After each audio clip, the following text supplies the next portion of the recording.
আজকে আমাদের ফাহিমের birthday. Happy birthday to you Fahim. বছর ঘুরে এই দিনটা ফিরে আসুক বারবার তোমার জীবনে। ভিডিওটা ছিল অক্টোবরের 18 তারিখে। সরি টু সে আপলোড করতে একটু দেরি হয়ে গেল। বেশ জমকালোভাবে অনুষ্ঠান না করলেও ঘরোয়াভাবে ছোট্ট করে আমরা সেদিন জন্মদিনের অনুষ্ঠান করে নিয়েছিলাম। নিজেরাই হাতে হাতে সব কাজ করেছিলাম, হোম ডেকোরেশন থেকে শুরু করে রান্নাবান্না সবই আমরা নিজের হাতেই করেছিলাম। সেই ভিডিওটাই আজকে আপনাদের সাথে শেয়ার করব। আশা করছি পুরো ভিডিওটা দেখলে আপনাদেরও খুবই ভালো লাগবে। So please let's watch the video at the end. Hello everyone, আসসালামু আলাইকুম। আমি Fatema Farin, welcome to my new another blog. আজকে একটা বার্থডে ব্লগ আপনাদের সাথে শেয়ার করছি। সেদিন ছিল ফাহিমের বার্থডে। প্রতি বছরই এই দিনটায় আমি ওর পছন্দ মতো সব আইটেমস রান্না করি। ও যা যা খেতে পছন্দ করে সব কিছুই রান্না করে দিই, আর সব কিছুই আমি নিজের হাতেই রান্না করি। আমাদের বাসায় কোনো অনুষ্ঠানই বেশ জমকালোভাবে করা হয় না, তবে আমরা পছন্দ মতো তাদের রান্না করে খাওয়াই। আজকের রান্নার তালিকায় ছিল গরুর মাংস, আর গরুর মাংস রান্না হতে যেহেতু একটু বেশি সময় লাগে, তাই আমি আগে থেকেই সব মশলা দিয়ে মাখিয়ে রেখেছিলাম। এবার কাঁচা পেঁপে দিয়ে রান্না করে নিচ্ছি, এতে করে কিন্তু খুব সহজেই মাংস সেদ্ধ হয়ে যাবে। আপনাদেরকে একটা টিপস শেয়ার করি, কাঁচা পেঁপেটা কোনো রকম না ধুয়ে শুধু খোসা ছাড়িয়ে বড় বড় টুকরো করে গরুর মাংসের সাথে দিয়ে দিবেন, তাহলে কিন্তু মাংসটা খুব সহজেই সেদ্ধ হয়ে যাবে। আজকের মেনু তালিকায় আরও ছিল মুরগির রোস্ট, আর সাথে ছিল জর্দা। ও যেহেতু পায়েস খেতে পছন্দ করে না, তাই ওর জন্য আমি একটু জর্দা তৈরি করছি। বাচ্চারা আসলে ছোট ছোট মিষ্টি দিয়ে জর্দা তৈরি করলেই বেশি পছন্দ করে। এই যে দেখুন, আমার কথা বলতে বলতে গরুর মাংস রান্না শেষ হয়ে গেছে। এবার আমি রোস্ট রান্না করছি, আর রোস্ট রান্নার জন্য আগে থেকেই আমি সব মশলা একসাথে তৈরি করে রাখি, যাতে করে রান্নার সময় আলাদা আলাদা মশলা দেওয়ার ঝামেলাই না থাকে। আজকে রেডি মিক্স দিয়ে রান্না করব, তারপরও টুকটাক যা মশলা লাগে সব কিছু একসাথে মিশিয়ে রেখেছিলাম। এবার শুধু মাংস দিয়ে কষিয়ে ঝোল দিয়ে দিলে রান্নাটা কমপ্লিট হয়ে যাবে। বাই দ্য ওয়ে, আজকে কিন্তু আমাদের স্পেশাল অতিথি হচ্ছে সাদিয়া ইসলাম লাইফস্টাইল, আমার একমাত্র ননদ। ওকে আমরা শুধু দাওয়াত দিয়েছিলাম, বাহিরের কোনো মেহমানকে দাওয়াত দেওয়া হয়নি। আর ও সকাল থেকেই আমার হাতে হাতে সব কাজে সাহায্য করছিল। এই যে এখন আমি বেরেস্তা ভেজে নিচ্ছি, এরপরে পোলাও রান্না করব। আর পোলাওয়ের মধ্যে আমি অর্ধেক পরিমাণ দুধ আর অর্ধেক পানি দিই, এতে করে পোলাওটা যেমন ঝরঝরে হয় আর দেখতেও কিন্তু ধপধপে সাদা হয়।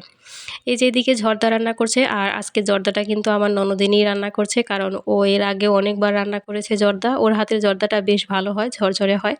আমি খুব একটি বেশি রান্না করি না, তারপরও জর্দাটা আমি এর আগে কয়েকবার রান্না করেছি, তাই ভাবলাম যে ননদিনীকেই রান্না করতে বলি। এই যে দেখতেই পাচ্ছেন, জর্দাটা কিন্তু আজকে বেশ ঝরঝরে হয়েছে, আর খেতেও মাশাআল্লাহ অনেক মজা হয়েছিল। তো জর্দাটাকে এভাবে কাঁটা চামচ দিয়ে একটু হালকা হালকা করে নিতে হবে, তাহলে বেশ অনেকক্ষণ যাবত ঝরঝরে থাকবে। এবার এই যে বাজার থেকে কিনে এনেছিলাম ছোটো ছোটো বেবি সুইটস, এগুলোই ওপর দিয়ে পরিবেশন করে দিচ্ছি। আজকে আমার হাতের কাছে মোরব্বা ছিল না, যার কারণে আর দিতে পারিনি। মোরব্বা দিলেও কিন্তু জর্দাটা বেশ ভালো হয়। আর এই যে আজকে রোস্ট রান্না করেছি আমি। রোস্টের কালারটা মাশাআল্লাহ ভালো হয়েছিল, কারণ আমি এখানে সামান্য ফুড কালার ইউজ করেছি। সামান্য একটু জর্দা রং দিয়ে দিয়েছিলাম, যার জন্য কালারটা বেশ ভালো হয়েছে।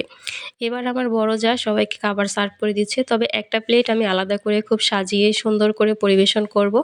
যার বার্থডে তাকে তো স্পেশালভাবে একটু সাজিয়ে গুজিয়ে পরিবেশন করতে হবে। তো পোলাওয়ের মধ্যে প্রথমে আমি একটা রোস্ট দিয়ে দিচ্ছি, আর আজকের রোস্টটা কিন্তু খুবই মজার হয়েছিল খেতে। সাথে আরও ছিল গরুর মাংস, এছাড়াও আরও নানা রকম আইটেমই ছিল। সবগুলো আসলে ভিডিওতে দেখানো সম্ভব নয়, তাই ছোট্ট একটা ভিডিও আপনাদের সাথে শেয়ার করছি। পুরো ভিডিওটা দেখাতে গেলে ভিডিওটা অনেক বড় লং হয়ে যাবে। যাই হোক, খাওয়া দাওয়ার পর্ব শেষ। এবার আমাদের বিকেলবেলা ঘর সাজানোর আয়োজন চলছে। আর আজকের পুরো হোম ডেকোরেশন থেকে শুরু করে রান্নাবান্না সব কিন্তু আমরা নিজের হাতেই করেছি, আমরা কয়েকজনে মিলেই। এই যে ঘর সাজানোর যে লুকটা দেখতে পাচ্ছেন, এটাও কিন্তু আমরা নিজের হাতেই করেছি। আর সেই সাথে টেবিলটাকেও ছোট্টভাবে খুব সুন্দর করে সাজিয়ে নেওয়ার চেষ্টা করেছি। আজকের কেকটা চলে এসেছে আমাদের কেকারি পেস্ট্রিসেরিয়া থেকে, আমাদের অনেক পছন্দের একটা শপ। এখানকার কেক কিন্তু খুবই মজার খেতে, যারা খেয়েছেন তারা জানেন, আর যারা খাননি তারা অবশ্যই একবার হলেও টেস্ট করবেন। আমাদের বাসায় যে কোনো অনুষ্ঠানে হোক বা ওকেশনে হোক, আমরা কিন্তু সবসময় কেকারি পেস্ট্রিসেরিয়ার ওপরেই কেকের ওপর ভরসা রাখতে পারি। তারা একদম ইনস্ট্যান্ট কেক তৈরি করে দেয়, তারা আপনারা বসে থাকলে সেখানে আপনাদের চোখের সামনে কেকটা তৈরি করে দিবে। যাই হোক, এবার কেক কাটার পালা। মোমবাতি দিয়ে সাজিয়ে খুব সুন্দর করে কেকটাকে সাজিয়েছিলাম, বাট পরবর্তীতে আর ভিডিও করা হয়নি, সবাই কেক কাটিংয়ে ব্যস্ত হয়ে পড়ি। এই যে এখন কেক কেটে খাইয়ে দিচ্ছে একজন আরেকজনকে। এই মুহূর্তটা কিন্তু সত্যিই ক্যাপচার করে রাখার মতো। আজকের ভিডিওটা আপলোড করার পেছনে আরও একটা কারণ হচ্ছে এই ভিডিওটা কিন্তু সারা জীবনই আমার এই পেজে থেকে যাবে। তো একসময় ছেলেমেয়েরা বড় হয়ে যাবে, তখন ওরা এই ভিডিওগুলো দেখতে পাবে এবং অনেক আনন্দ পাবে। তো এই যে আমরা সবাই মিলে এখন কেক খাচ্ছি, আর আজকের কেকটা আমার ছেলে নিজে পছন্দ করে কিনেছে। যাই হোক, এবার কেক খেতে খেতে ভিডিও থেকে বিদায় নেবার পালা। আজকের ভিডিওটা এখানেই শেষ করছি। যদি ভালো লাগে প্লিজ সবাই শেয়ার করে দিবেন। সবাই ভালো থাকবেন, সুস্থ থাকবেন, আমার জন্য দোয়া করবেন। ইনশাআল্লাহ দেখা হবে খুব তাড়াতাড়ি নতুন আরও একটি ভিডিও নিয়ে। আজকের মতো এখানেই বিদায় নিচ্ছি। আল্লাহ হাফিজ।